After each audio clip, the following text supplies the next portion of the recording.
Recently, one of my friends tagged me in a post on Twitter because someone had tweeted about needing a replacement wooden draining board for a sink that is no longer available to buy. The old wooden draining board that she had for the sink was looking worse for wear, so she needed a replacement. So I got in touch and gave her a quote for making a replacement draining board, and also some recommendations around types of wood that are more resistant to moisture. The client was happy with my quote, and she sent me the dimensions of the board and also the spacings in between the slats of the draining board. And I started by doing some calculations just to make sure that the dimensions would work out okay. So I can see from the photograph that there are 7 slats that make up the draining board, and the width of the slats is apparently 4.5 centimeters, and the spacings in between the slats are 1.25 centimeters. The overall dimension is 37.5 centimeters, and the width of the board is 36 centimeters.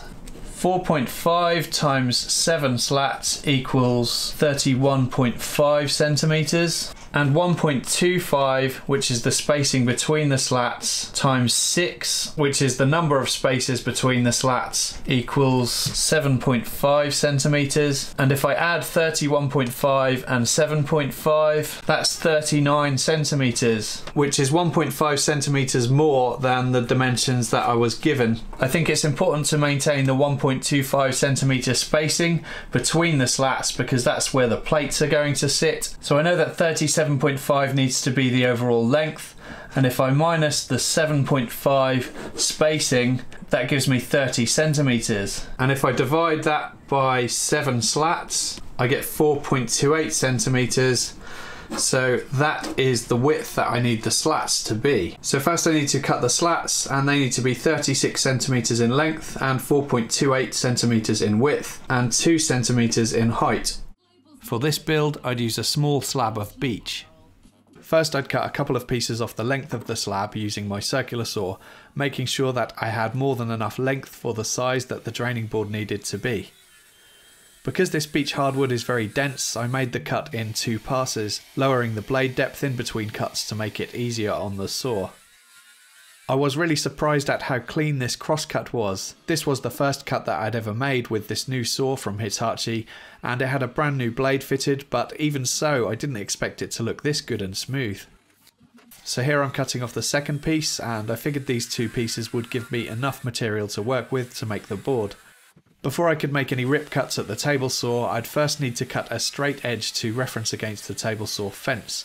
So I cut those with the circular saw too, using a straight edge clamp to the workpiece to guide the cut. And then at the table saw I could rip the live edge off the opposite side of the pieces.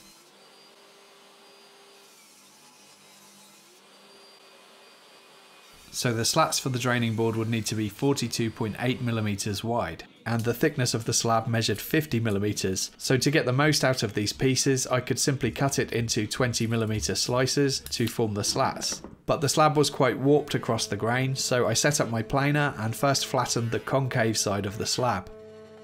After taking a few passes, I was worried that by the time I'd completely flattened one side I might not have the 42.8mm of thickness that I needed.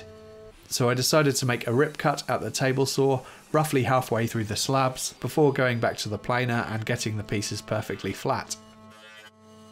And fortunately I could still get the 42.8mm of thickness that I needed.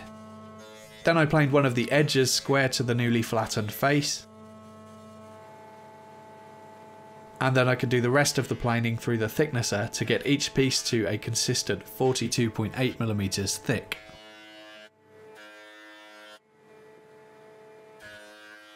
At the table saw I could then rip the workpieces into just over 20mm thick slats, and again I'm raising the blade in between cuts to make it easier on the saw. The saw blade left a few burn marks, and I could remove those by making some light passes with the thicknesser to bring the slats down to their final thickness of 20mm.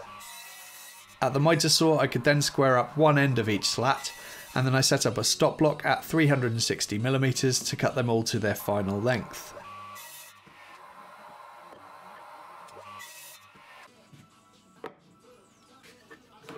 I eased over all 4 sharp edges of the slats using my block plane, just to make them feel nicer in the hand.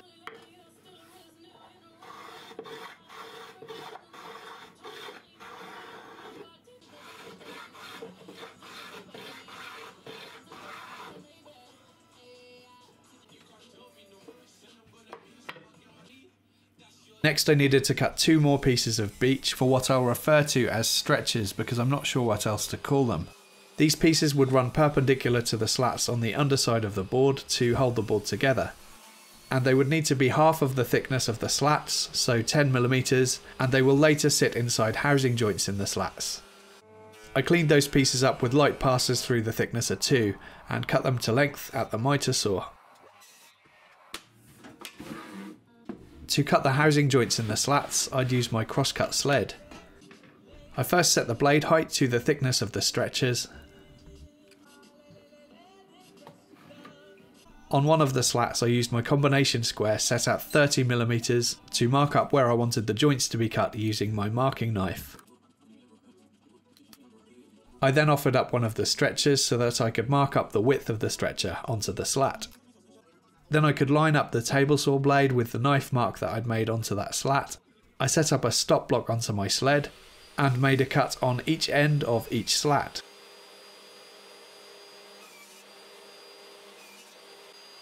So here I'm rotating each slat and making another cut before moving on to the next slat. Then I lined up the blade with the inside of the next knife mark, set up a stop block again and made the same cuts to each slat again. I'm using a pencil here just to hold down the slats and keep my fingers a safe distance away from the blade. And then I could take out the rest of the material to form all of the joints on each slat.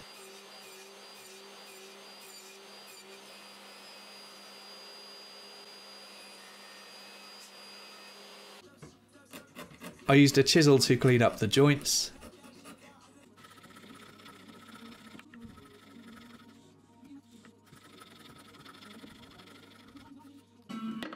Then I did a dry fit and everything fitted perfectly.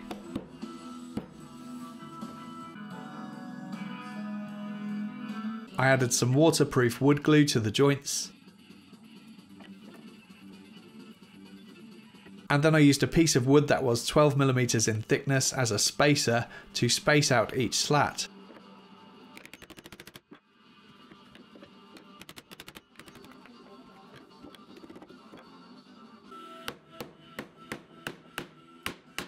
Next I mucked up for some screws to reinforce the joints.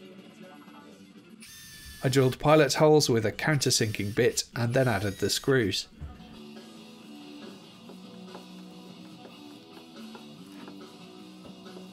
When I added the next stretcher, I found it was a much tighter fit than the first one, even though technically they should have been identical because they were both cut in the same way. So I used my vise just to force the joints together and it went together okay.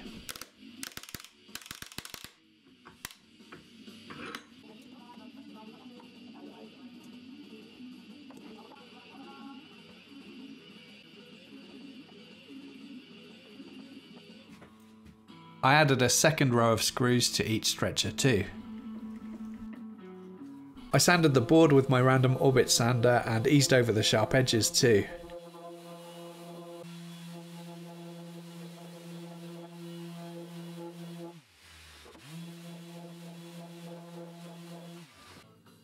Then I found something round to use as a template to mark up some rounded corners. And I cut those roughly on the bandsaw. And then I refined the shape of the corners using the disc sander.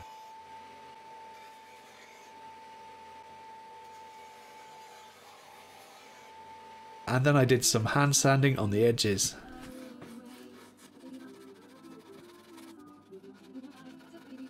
I got a new branding iron recently, but I didn't yet have a blowtorch to heat it up, so I used my oven hob instead. And it worked pretty well. This is the first time I'd ever used it.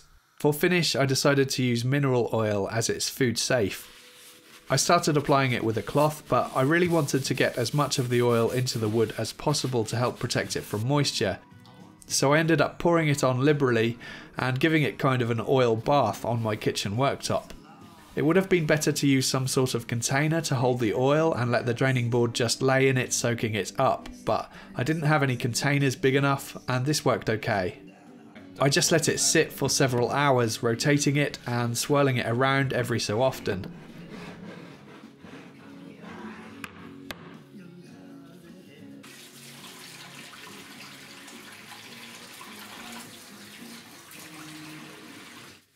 The end grain really soaked up the oil quickly, so that needed lots of recoating.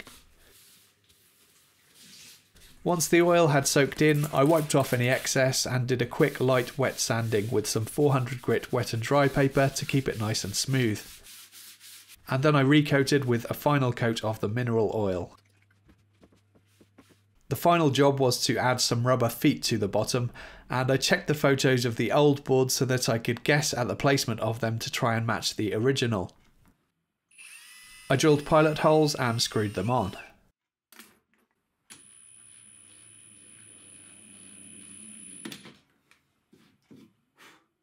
So that's the draining board complete, and I took it to the customer a couple of days after I'd finished it, and she was really happy with it, and I was pleased with how it turned out too.